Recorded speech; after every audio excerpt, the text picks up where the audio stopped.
अमेरिकेच्या राष्ट्राध्यक्षांनी सत्तेवर आल्या आल्या आयात कर वाढ करण्याचे खूप आधीच घोषित केलं होतं. त्यानुसार जगातले सगळे प्रमुख देश सावध झाले होते. फक्त ट्रम्प नेमकी काय घोषणा करतात याची वाट पाहत हे देश थांबले होते. त्यानुसार अमेरिकेने आयात करवाढीचा निर्णय जाहीर केल्यानंतर अनेक देशांनी अमेरिकेला जशा तसं उत्तर दिलं. पण भारताचा निर्णय काय असेल हे मात्र गुलदस्त्यातच राहिलं. अमेरिकेने घेतलेल्या आयात करवाढीच्या निर्णयाला मोदी सरकार ठामपणे प्रत्युत्तर देणार का, हा काळीचा मुद्दा होता. पण अजून मोदी सरकारकडून यावर कुठलाही प्रतिसाद आलेला दिसत नाही, किंवा शेअर बाजारात इतकी प्रचंड पडझड झाल्यानंतरही त्यावर सरकारचा तातडीचा प्रतिसाद किंवा उत्तर ऐकायला मिळालेलं नाही. त्यामुळे आता प्रश्न उपस्थित होतो आहे की मोदी डोनाल्ड ट्रम्प यांच्या निर्णयावर सकारात्मक आहेत का? सगळं काही समजून घेऊया आजच्या या व्हिडिओमधून. नमस्कार, मी सरी आणि तुम्ही पाहताय दैनिक राज्य लोकतंत्र.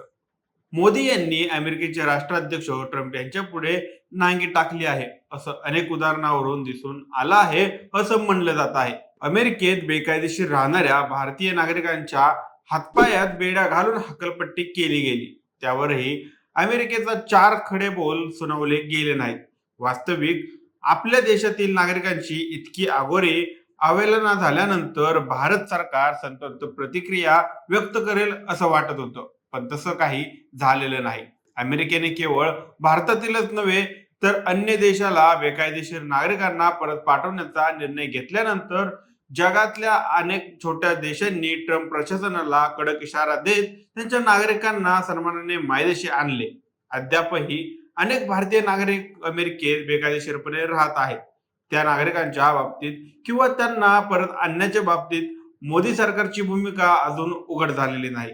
त्यातच आता ट्रम्प यांच्या आयात कर वाढीचे नवे आव्हान भारतापुढे उभं राहिलेलं आहे. देशातील नागरिकांची आणि गुंतवणूकदारांची त्यामुळे जर भयंकर स्थिती होत असेल तर केंद्र सरकारला तटस्थ राहता येणार नाही. देशाच्या दृष्टिकोनातून त्यांना काहीतरी निर्णय घ्यावाच लागेल. अमेरिकेच्या या आयात शुल्काचे भारतावरील विपरीत परिणाम आजच्या दिवसापुरतेच मर्यादित नाहीत. कदाचित आगामी काळ यापेक्षाही खडतर असू शकतो.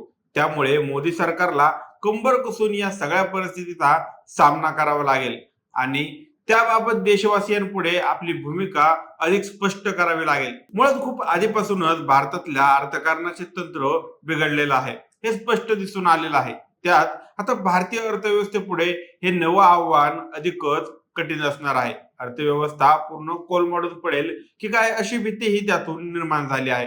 आता वक्फ बोर्ड, औरंगजेबाची कबर, संबळची मशीद, समान नागरी कायदा असल्याच विषयावर नागरिकांचे लक्ष विचलित करून देशहित साधले जाणार नाही. सरकारला मूलभूत प्रश्नांची उत्तरे शोधावीच लागतील आणि त्याची उकल कशी करायची ही जनतेला माहिती द्यावी लागणार आहे. अर्थात ट्रम्प यांच्या निर्णयामुळे केवळ भारताचीच नाही तर जगातल्या अनेक प्रमुख देशांची कोंडी झाली आहे. मात्र त्या देशांनी त्याला प्रतिसाद देण्याची जय्यत तयारी सुरू केली आहे. मुळात ट्रम्प यांच्या निर्णयावर त्यांच्या देशातील जनताच खुश नाही. लाखोच्या संख्येने लोक ट्रम्प यांच्या विरोधात अमेरिकेच्या अशी शक्यता फार कमी आहे. सैनिक नेतृत्व हे सगळ्यांना रस्त्यावर उतरले आहे, पण मुळात ट्रम्प माघारी फिरतील तापदायक असते. अशा सनकी नेतृत्वाला ताळ्यावर आणण्याची ताकद देशातल्या जनतेमध्ये असते. अमेरिकेची जनता ट्रम्प यांना वठणीवर आणेल एवढीच आशा आपण भीषणची आहे. अमेरिकेची जनताच ट्रम्प यांना वठणीवर आणेल एवढीच आशा आपण बाळगू शकतो.